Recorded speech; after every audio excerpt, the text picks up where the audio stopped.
हमारी जो संभावना है वो बहुत बड़ी है। संभावना के तौर पे हम विराट हैं, अनंत हैं।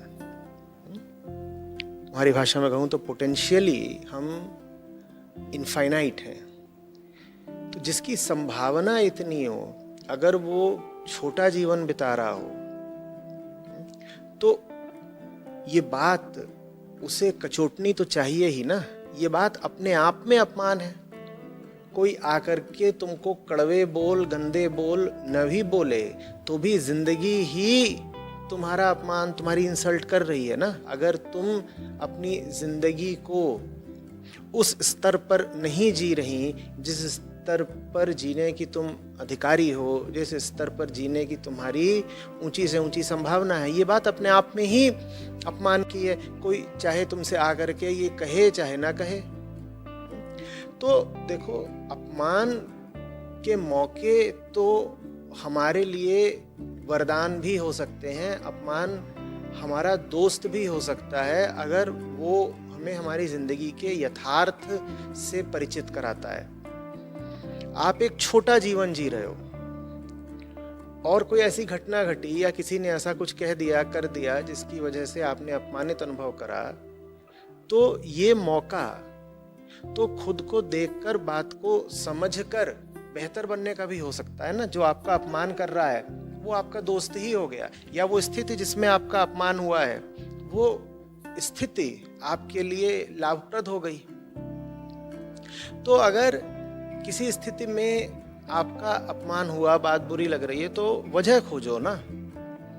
पूछो अपने आप से कि मैं क्यों इतनी छोटी या अशक्त, दुर्बल हूँ, ताकत बिना हूँ कि कोई आकर के मुझे मेरी नजरों में ही नीचा अनुभव करा गया। जैसे ही वजह दिखाई पड़े कि ये वजह थी, कमजोरी मेरे भीतर थी, खोट मेरी थी, जिसकी वजह से दूसरे को मौका मिल गया कुछ ऐसा कर देने का, कह देने का कि मैं अपमानित अनुभव करूं, तो तुरंत अपनी खोट को हटाओ। अपनी खोट को हटाओ ही नहीं, मुस्कुरा करके उस व्यक्ति का या उस स्थिति का शुक्रिया भी अदा करो कि तुम आते ही नहीं तो मुझे पता ही नहीं चलता कि मैं भीतर से इतनी कमज़ोर हूँ, मैं अपने भीतर इस तरह की बीमारी या अशक्तता छुपाए बैठी हूँ। और एक बार पता चल गया, एक बार अपमान हो गया, फिर कमर कस लो कि दोबारा नहीं होने देना है। जिस चीज को लेकर के एक बार सर झुकाना पड़ा, खरी खोटी सुननी पड़ी, वो चीज अपने साथ दोबारा होने नहीं देनी है। और वजह जरूर होगी। बिना वजह तुम्हें किसी की बात कचोटेगी नहीं, ये बात अच्छे से समझ लो सुरभि। ऐसा नहीं है कि दूसरे ने इतना तीखा बाण मार दिया कि तुमको चुभ गया ना। तुम्हारे ही भीतर कहीं कोई खोट थी जिसके कारण दूसरे की बात इतनी बुरी लगी। अगर तुम जानते ही हो कि दूसरा जो बात कह रहा है वो बिल्कुल व्यर्थ है, झूठी है, बेमतलब है, तो तुम्हें उसकी बात चुभेगी ही नहीं। किसी की बात अगर तुम्हें चुभ गई है तो उस बात में कहीं कुछ ना कुछ सच्चाई जरूर है। और अगर दूसरा तुम्हें सच्ची बात बोल रहा है, भले ही कड़वे तरीके से, तो तुम उसकी बात की सच्चाई का इस्तेमाल करो ना। तुम कहो कि अच्छा हुआ मुझे पता चल गया, अच्छा हुआ तूने आगे मेरे सामने आईना रख दिया, और आईना भी तूने वहां रखा जहां मेरी हस्ती में गंदगी थी, कमजोरी थी। ठीक वो चीज तूने मुझे प्रदर्शित कर दी, अब मैं उसको सुधारूंगी, अब मैं बेहतर होके दिखाऊंगी। तो अपमान तुम्हारा दोस्त हो सकता है अगर तुम कारण तलाश लो। अगर तुम कहती हो कि कारण तो कोई है नहीं, मुझे तो बस यूं ही बुरा लग जाता है, जैसे तुमने अपने सवाल में लिखा है कि मैं बड़ी सेंसिटिव हूँ, नहीं ऐसा नहीं होता है। कारण अगर तुम्हें दिख नहीं रहा है तो कारण खोजो, कारण मिलेगा जरूर। बिना कारण के कोई अपमानित अनुभव नहीं करता। कोई ना कोई भीतर जगह होती है कमजोर, जहां बाहर वाला कोई चोट कर जाता है। बात समझ रही हो?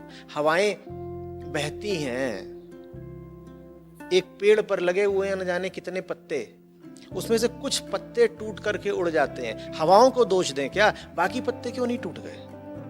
जरूर उन पत्तों में, शाखों में, डालों में, पेड़ों में कमजोरी होगी जो हवाओं के सामने टूट जाते हैं, गिर जाते हैं। हम उनकी बात क्यों ना करें? हवाओं को दोष देने से क्या होगा? हवाएं तो बाहर ही हैं, हमारा उन पर कोई बस नहीं। वो आज बह रही हैं, वो कल फिर बहेंगी, परसों फिर बहेंगी। हवाओं की शिकायत करने से क्या होगा? अपने आप को देखो ना, अपने आप को ऐसा बना लो कि हवा कैसी भी बहे, हम टूटेंगे नहीं। हम में ताकत है, हम में पीलापन, दुर्बलता नहीं आ गई। बात समझ में आ रही है? इसी तरीके से तुमने लिखा है कि मैं इंसल्ट करने वाले को माफ नहीं कर पाती, ये बात मुझे अच्छी नहीं लगती। तो जो तुम्हारा अपमान कर रहा हो उसके प्रति नजरिया क्या रखना है, जरा गौर से समझना। जो तुम्हारा अपमान कर रहा हो उसको अपना दोस्त मानना। अगर उसने अपमान किया ही इसलिए है ताकि तुम जग जाओ, उठ बैठो, सचेत हो जाओ, ऐसे अपमान करने वाले को तो मुंह मांगा दाम दे करके अपने पास लेकर के आना। संतों ने कहा है ना, अगर तुमने पढ़ा हो दोहा, निंदक नियरे राखिए आंगन कुटी छबाए। ऐसे निंदक को तो अपने पास ले आओ जो तुम्हारे दोष निकाल ही इसलिए रहा है ताकि तुम बेहतर हो सको। वो दोष इसलिए नहीं निकाल रहा कि तुम्हें दुख देने में उसे खुशी मिलती है, वो तुम्हारे दोष इसलिए निकाल रहा है ताकि वो तुम्हारी गंदगी हटवा सके, तुम्हें निर्मल कर सके, तुम्हें बढ़िया बेहतर कर सके, जिंदगी में जो तुम्हारी ऊंची संभावना है तुम्हें उसके काबिल बना सके। तो ऐसा कोई व्यक्ति अगर तुम्हारी आलोचना करता है या अपमान भी कर देता है तो उसको आदर ही देना, उसको अपना दोस्त ही मानना। दूसरी श्रेणी के अपमान करने वाले वो होते हैं जो तुम्हारा अपमान कर रहे हैं तुम्हें चोट देने के लिए। इनके प्रति क्या नजरिया होना चाहिए सुरभि? इनको माफ कर देना चाहिए, इनके प्रति उदासीन हो जाना चाहिए, इनको ना अच्छा मानना चाहिए ना बुरा मानना चाहिए। कारण बताए देता हूं। इनको बुरा इसलिए नहीं मान सकते क्योंकि इन्होंने जो कुछ भी किया उससे हो तो तुम्हारा फायदा ही गया। इन्होंने तुम्हारी खोट प्रदर्शित कर दी ना, ये बात तुम्हारे फायदे की हो गई, तो इनको बुरा कैसे मान ले। लेकिन इनकी नीयत तुम्हें चोट पहुंचाने की थी, ये तुम्हारी भलाई, तुम्हारी बेहतरी नहीं चाहते थे, चाहते ये थे कि तुम्हें दुख लगे, तो तुम इनको अच्छा भी नहीं मान सकती। तो कुल मिलाकर के इनको कुछ भी मत मानो, इनके प्रति बस उदासीन हो जाओ। तुम इनसे कहो कि तूने अपनी ओर से तो कोशिश यही की थी कि मुझे बुरा लग जाए, चोट लग जाए, लेकिन फिर भी तूने जो किया उससे हो तो मेरा फायदा ही गया, तो मैं तुझे बुरा नहीं कहूंगी, मैं तेरे प्रति कोई द्वेष या बदले की भावना नहीं रखूंगी। जा छोड़ दिया तुझे, तेरे बारे में मुझे कुछ सोचना ही नहीं, कुल मिला जुला करके तुझसे तो मेरा लाभ ही हो गया। तो पहली कोटि के लोग जो तुम्हारा अपमान कर रहे हैं तुम्हें सच्चाई दिखाने के लिए ही मैंने कहा उनको मानो दोस्त। दूसरी तरह के लोग जो तुम्हारा अपमान कर रहे हैं तुम्हें नीचा दिखाने के लिए मैंने कहा ना उनको दोस्त मानो ना उनको दुश्मन मानो, उनसे फायदा ले लो, सीख ले लो और आगे बढ़ जाओ। एक तीसरी कोटि के लोग भी होते हैं सुरभि, जिनसे बहुत बहुत सावधान रहना है। ये हैं दुश्मन तुम्हारे। कान खोल कर सुनो, ये कौन से लोग हैं? ये वो लोग हैं जो तुम्हारा अपमान तब भी नहीं करते जब तुम अपमान के लायक हो। ये तुम्हें झूठे सपनों में रखते हैं, ये तुम्हें हकीकत से कभी रूबरू होने नहीं देते।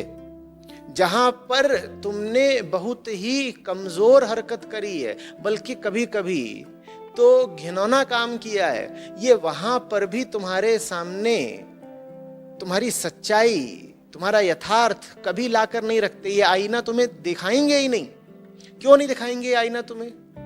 क्योंकि अगर तुम इनसे खफा हो गई तो इनके स्वार्थों पर आंच आती है।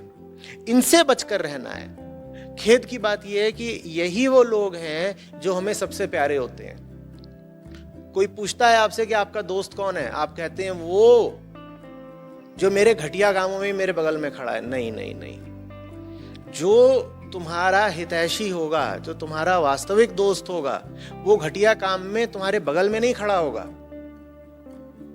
वो तुम्हारा सबसे बड़ा निंदक, सबसे बड़ा आलोचक होगा। और जो तुम्हें अच्छा बोलता रहे, बढ़िया बोलता रहे, तुम्हें मान सम्मान ही देता रहे, तब भी जब तुम अधिकारी हो कि कोई तुम्हें साफ साफ कड़वी बात बोल दे, तुम्हारे सामने हकीकत उघाड़ कर रख दे, उसको तुम अपना दुश्मन मानना, ये मुश्किल पड़ेगा तुमको। बात समझ में आ रही है? और अगर ऐसों को तुमने अपना दुश्मन मानना शुरू कर दिया, और अगर जो तुम्हारा वास्तविक दोस्त है वैसों की तुमने संगत शुरू कर दी, उनके साथ रहना शुरू कर दिया, तो ये जो तुमने समस्या लिख करके भेजी है, ये समस्या तुरंत दूर हो जाएगी। उसके बाद मान को, सम्मान को, अपमान को देखने का तुम्हारा नजरिया बिल्कुल ही बदल जाएगा। तुम फिर ये नहीं देख रही होगी कि उसने मेरे साथ क्या कर दिया, फिर तुम्हारी नजर बस ये होगी कि मेरे साथ जो कुछ भी हुआ है उसका इस्तेमाल करके मैं बेहतर कैसे हो जाऊं।